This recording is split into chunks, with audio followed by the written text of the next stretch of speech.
Les conseils généraux. Attention, la loi du 17 mai 2013 a prévu le changement de nom des conseils généraux. Ils seront prochainement nommés conseils départementaux. Domaine de compétence. Le conseil général est l'instance élue du département. Il a un large spectre de compétences obligatoires et facultatives.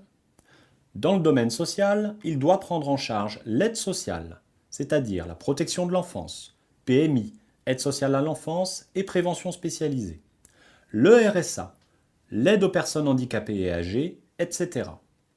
Il a également en charge la gestion du Fonds de solidarité logement, FSL. Dans le domaine de l'éducation, il a en charge les collèges. Sur le plan culturel, il a la responsabilité des archives départementales et des bibliothèques centrales de près. C'est lui qui a la responsabilité d'entretenir les routes départementales, l'organisation des transports scolaires. De façon facultative, il finance les associations sportives, culturelles, de prévention, etc. Ces compétences facultatives sont rendues possibles parce que les collectivités locales bénéficient de la clause de compétence générale qui leur permet d'intervenir sur des champs qui ne constituent pas leurs compétences obligatoires. Attention, la loi en cours d'élaboration prévoit de revenir sur cette clause de compétence générale et de contraindre les conseils départementaux à n'agir que dans les domaines obligatoires. Cette actualité est à suivre de près. Qui est à sa tête, élu ou nommé? Lors des élections départementales, 2 conseillers généraux sont élus pour chaque canton, qui siégeront au sein de cette assemblée délibérante. Les conseillers généraux sont élus pour une durée de 6 ans. Ils élisent en leur sein un président. Ce dernier nomme un certain nombre de vice-présidents. Le lien avec les centres sociaux. Les liens avec les services des conseils généraux sont multiples et pas uniquement financiers. Les liens avec les travailleurs sociaux du département sont nombreux.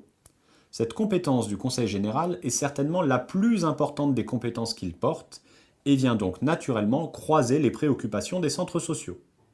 Si vous développez des lieux d'accueil pour les enfants de moins de 6 ans, vous aurez affaire au service de PMI, protection maternelle infantile, qui agrémente les projets éducatifs, contrôle les conditions d'accueil humaines et logistiques. Dans le cadre de projets d'insertion, vous serez amené à prendre contact avec les services d'insertion qui assurent l'écriture et la mise en œuvre du plan départemental d'insertion, le PDI. Des financements spécifiques, repris dans le plan départemental et accessibles à tous, sont attachés à ces obligations.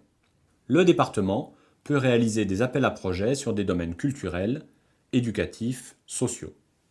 Enfin, il faut savoir que d'un département à l'autre, le soutien des conseils généraux aux centres sociaux peut varier radicalement. Certains conseils généraux financent automatiquement l'ensemble des centres des départements, d'autres uniquement sur appel à projets, et d'autres enfin sur des publics spécifiques. Faut-il alors rappeler l'importance de faire partager le projet du centre social et sa résonance avec les priorités du département? Les élus du département restent des élus de proximité, ne vous privez pas de leur faire connaître le projet du centre social.